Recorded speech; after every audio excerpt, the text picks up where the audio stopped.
Voilà, ça fait 30 ans. Nous sommes le 25 novembre 2020 et le 25 novembre 1990, je devenais chrétien. Alors si ça vous intéresse de savoir comment je suis passé de athée à croyant puis même pasteur plus tard, eh bien cette vidéo est faite pour vous, pour la famille, les amis, pour les curieux aussi, ceux qui tapent sur YouTube, qui cherchent comme ça comment je suis devenu chrétien. Eh bien vous tombez sur ma vidéo, je vous explique. Alors moi je suis pas comme Obélix, je suis pas tombé dedans quand j'étais petit, dans la marmite. Quand j'étais petit, bah tiens, regardez, je ressemblais à ça. Voilà, mignon, non? Donc un joli petit bébé, insouciant, j'ai grandi, j'ai fait, tiens, à 5 ans, regardez. Pas mal, non? Bon, j'aimais souvent faire le pitre. Certains ont peut-être remarqué que ça n'a guère changé, mais bon, je me contiens un peu de temps en temps. Et puis j'ai grandi, je suis d'une famille où on ne parlait pas vraiment de Dieu à la maison, on n'allait pas vraiment à l'église, si ce n'est pour les enterrements, encore quand j'étais petit, moi j'avais pas le droit d'y aller. Et donc j'ai commencé à aller à l'église, ou plutôt au catéchisme à 8 ans, parce qu'on m'y a envoyé, ça faisait partie du parcours normal, un peu comme tous les enfants de mon école. On allait au catéchisme et on était avec le curé tous les mercredis matins, ça c'était de l'âge de 8 ans jusqu'à 12 ans.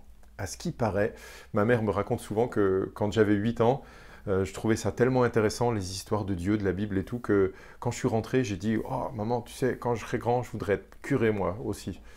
Bon, en grandissant, à mon avis, vers 10-11 ans, j'ai commencé à voir que les filles, c'était plus intéressant que, que de faire curé, parce que j'ai vite compris que curé, bah, il ne se marie pas. Et moi, j'avais pas envie de ça. Donc, de toute façon, je ne croyais plus en Dieu, je commençais à être assez intelligent, je pensais ça ne marche pas. Et quand j'avais 12 ans, j'ai fait ma communion comme beaucoup d'enfants, mais sans aucune conviction, juste pour avoir des petits cadeaux ou des gros cadeaux. Donc je ne croyais plus en Dieu, et bon, je vous fais un résumé rapide, hein. Je suis arrivé à 18 ans à la fac, à Dijon, et là, quand j'étais à la fac, eh ben, je commençais à... Là, j'étais vraiment pas croyant, hein. J'étais convaincu que Dieu n'existait pas. J'étais trop intelligent pour croire à des sottises comme ça. J'étais cartésien, je pensais être un scientifique, j'ai pas été bien loin, mais j'étais en études de sciences, de maths, de physique, de chimie, et donc je pensais être intelligent, et ceux qui croyaient en Dieu, pour moi, c'était des idiots. Donc en fait, bref, je ne croyais pas. Mais dans ma fac, dans mes cours, il y avait des filles notamment qui croyaient en Dieu et qui m'avaient invité à une soirée, soirée de prière, de chant et puis d'écoute. Ça ne m'avait pas intéressé du tout, et même en sortant, je m'étais moqué. Vous voyez comme bon, ce que j'étais un moqueur en fait. Donc je me moquais de ces filles-là, je me moquais de Dieu, et ça ne m'intéressait pas. Mais il s'est passé quelque chose, un événement marquant dans ma vie, c'est que je travaillais dans une petite auberge de jeunesse à Dijon, le centre de rencontre internationale, et là, je servais des boissons, donc je tenais le bar en fait 2 soirs par semaine, entre 20 h et minuit, et là, un soir, j'ai servi des cafés à plein d'hommes qui étaient des pasteurs. Et ils avaient une conférence sur la guérison divine. Hop, hop, hop, hop, hop, qu'est-ce que j'ai pu rigoler intérieurement. Quand je les voyais, je me disais, mais ils sont fous, la guérison divine. Ça se saurait si ça existe. Enfin bref, j'étais bien moqueur. Et puis, minuit est arrivé, je suis sorti. C'était le mois de mai 1990. Je travaillais là-bas depuis le mois d'octobre. Jamais je n'avais fait du stop pour rentrer à la fac où je logeais, dans les chambres étudiants. J'étais toujours rentré à pied. Et puis là, ce soir-là, je ne sais pas ce qui me prend. C'est la première fois où il m'arrive un truc un peu étonnant. Alors accrochez-vous. Je suis là sur le parking et j'entends une petite voix dans ma tête qui me dit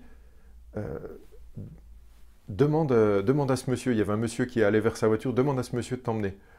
Et je me dis non, je ne vais pas faire ça, c'est fou. Demande à ce monsieur. Et comme une voix pressante dans ma tête, comme je ne sais pas trop ce que c'était, parce que moi, je n'ai pas pensé que c'était Dieu, hein, j'ai juste pensé, tiens, c'est moi qui me parle et tout. Donc j'ai fini par aller vers ce monsieur et lui dire, est-ce que vous allez en direction de la fac? Vous pourriez m'emmener? Et ce monsieur me dit, oui, pas de problème, j'attends mes collègues. Et je ne l'avais pas reconnu, en fait, c'était un pasteur, et il attendait 3 autres pasteurs. Et du coup, je me retrouve comme ça, dans la voiture. Ça n'a pas duré longtemps, hein, même pas 5-10 minutes, quoi. Mais je me retrouve coincé, donc derrière, au milieu, avec 2 pasteurs, et à l'avant, 2 autres pasteurs. Et alors, je les entends, ils sortaient de leur rencontre pastorale, et ils parlaient de Dieu, et ils se réjouissaient, ils disaient « Ah, comme c'est bon, quelle joie, le Seigneur est bon », enfin des trucs, des mots que je ne comprenais pas, enfin qui me faisaient rire, en fait. Mais Ils étaient tous plus vieux que moi, sauf un qui avait juste 26 ans et moi j'en avais 19, Nicolas, qui était à côté de moi. Et j'ai commencé à lui parler, lui poser des questions. Je lui ai dit, mais tu crois en Dieu toi aussi? Parce que tu es jeune quand même, pourquoi tu crois en Dieu? Et alors il m'a parlé tranquillement, calmement, il était souriant, détendu. Il était minuit quand on est arrivé sur le campus. Les autres sont partis et lui est resté discuter avec moi un bon moment sur le trottoir. Et il m'a proposé de rentrer avec lui dans sa chambre. Il logeait aussi les chambres étudiantes. Et donc on a parlé jusqu'à 2 heures du matin. Et en fait, c'était super sympa. Nicolas, je ne l'ai jamais revu, mais vraiment, ce que tu as fait, c'était génial. Donc ce Nicolas me parle et il répond à mes questions en fait.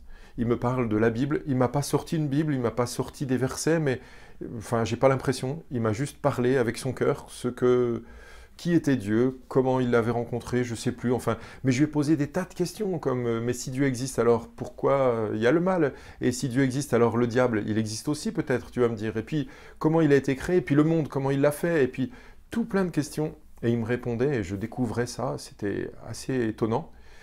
Et à la fin de la soirée, il m'a dit, bah, écoute, un jour peut-être, toi, tu serviras Dieu et s'il le veut. Et... Oh, il m'a même fait une blague, je ne sais pas s'il s'en rappellera.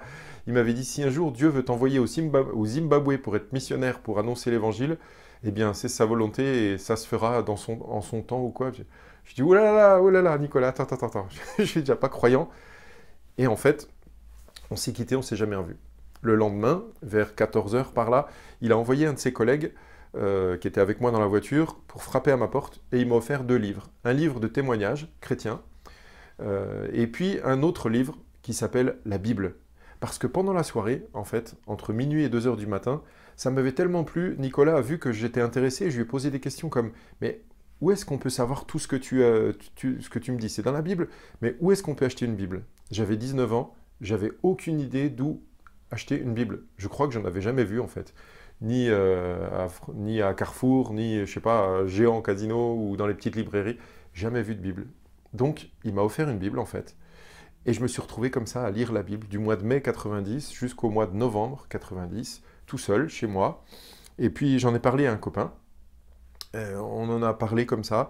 Et puis, au mois de novembre, on a rencontré des étudiants sur le campus, donc des étudiants de l'église évangélique de Dijon, une des églises. Et donc, ils faisaient des rencontres avec leur pasteur tous les lundis soirs pour parler de Dieu, de son amour. Et ils distribuaient des prospectus et ils mettaient des affiches un peu partout sur la fac.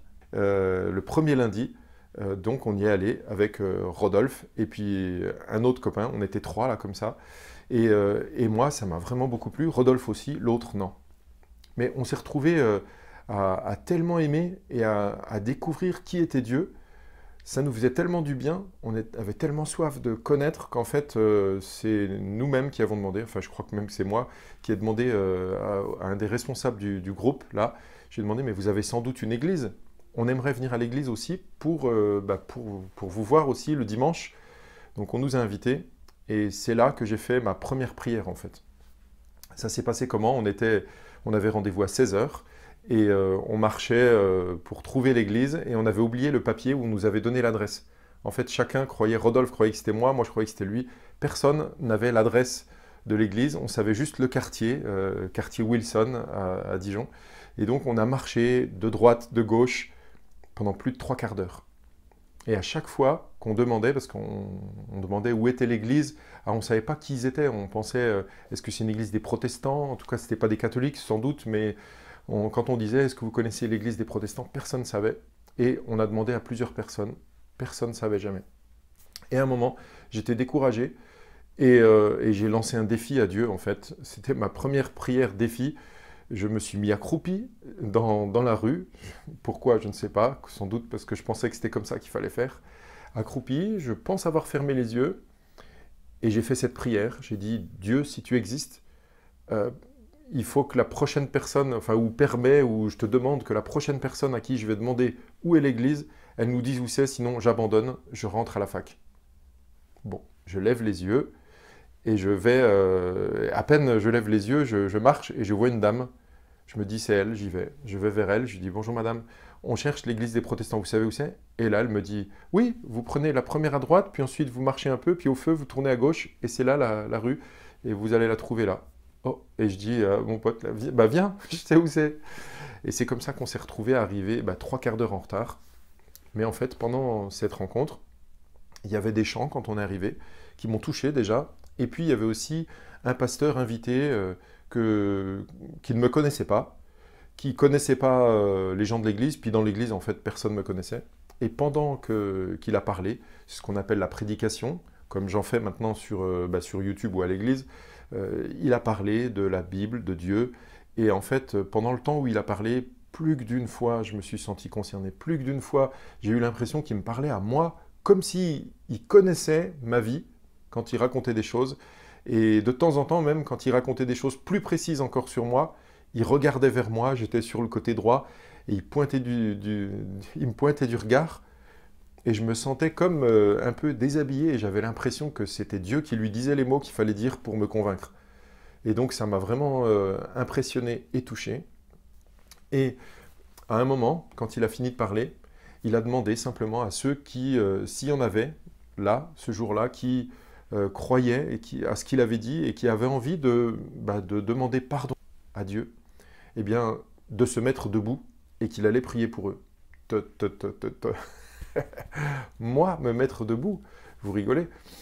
Oui, me sentir coupable devant Dieu, oui, regretter ce que j'avais fait, des bêtises. Ceux qui me connaissent, quand j'avais 14-15 ans, j'ai fait quelques belles gaffes, on va dire, des bêtises. Et j'en avais honte, et d'autres choses aussi. Mais moi, me mettre debout devant tout le monde, devant Rodolphe en plus, mon copain, moi j'avais tendance à vouloir être le leader, le mec fort. Je ne voulais pas avouer devant tout le monde, mais en fait, il a juste demandé une deuxième fois peut-être. Allez, levez-vous et je vais prier pour vous maintenant, ceux qui veulent accepter Jésus dans leur cœur ou quoi. Je ne sais plus les mots exactement, mais enfin, c'était quelque chose comme ça. Et tout en disant dans ma tête, non, je ne veux pas, je me suis senti comme poussé par une force et je me suis trouvé debout en train de pleurer. Alors voilà comment ça a commencé ma vie de chrétien, debout, en pleurs, devant tout le monde, parce qu'en fait, j'ai compris que Dieu m'aimait, j'ai compris que c'est ça qui m'a touché le plus, c'est l'amour de Dieu, en fait. Et en fermant les yeux, c'est comme si je voyais Jésus sur la croix, en fait. C'est très étonnant. J'étais là et j'avais l'impression vraiment qu'il était sur la croix, qu'il n'était pas mort, qu'il me regardait et qu'il me disait, tu vois, c'est pour toi. Tous tes péchés sont pardonnés. J'ai tout pris à la croix et je te pardonne. Maintenant, tu es mon enfant. Et je me suis senti aimé de Dieu, rempli d'une joie, d'une paix, comme un peu le fils prodigue, vous connaissez dans la Bible l'histoire, comme ce fils qui reviendrait vers son père après avoir passé son temps à se moquer, à être distant. Oui, c'est ce que j'ai fait en fait. Je me suis moqué de Dieu, j'en avais rien à faire. Et j'ai fait ma vie comme je voulais, je ne tenais pas compte du tout de ses commandements, je m'en foutais royal. Et en fait, là, c'est comme si je sentais qu'il me prenait dans ses bras et qu'il me serrait très fort et qu'il me disait on n'en parle plus. C'est fini, on n'en parle plus, je t'aime et tout est pardonné. Et c'est ça ma nouvelle naissance en fait. Et je vous montre une photo. Voilà, j'avais cette tête-là quand j'avais 19 ans. Et donc c'est là que j'ai commencé à devenir, enfin que je suis devenu chrétien. C'était vraiment une nouvelle naissance, une nouvelle vie.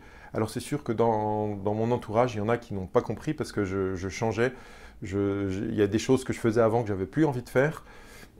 Il y a des comportements que je n'avais plus et puis j'avais envie d'aller à l'église, j'avais envie d'y aller beaucoup. Et j'ai même eu envie de partir pour la coopération, le service national. J'ai voulu partir 2 ans au Burkina Faso, dans un collège protestant pour être prof de maths au lieu d'être à l'armée. Et puis en même temps, c'était un collège protestant, donc c'était avoir aussi des temps d'enseignement biblique et puis partager la vie avec les missionnaires. Et c'était vraiment enrichissant. Et voilà comment je suis devenu chrétien. Bon, j'ai partagé ça simplement. C'était pour vous faire connaître un peu ma vie, une des facettes de ma vie. Donc aujourd'hui, ça fait 30 ans déjà. Donc ceux qui pensaient à l'époque que ça ne tiendrait pas, parce que j'étais assez changeant. Vous savez, quand on est ado, hein, moi j'avais envie de faire de la natation, après j'avais envie de faire de la musique, après j'avais envie de faire du rugby, après on me disait mais tu vas toujours changer comme ça, tu veux faire quoi? Regardez, ça fait 30 ans, je suis chrétien, et puis même plus tard, je suis devenu pasteur, mais ça sera l'occasion de vous le raconter peut-être dans une autre vidéo, comment je suis devenu pasteur. Voilà. Mais pour aujourd'hui, j'avais envie de célébrer ces 30 ans de foi.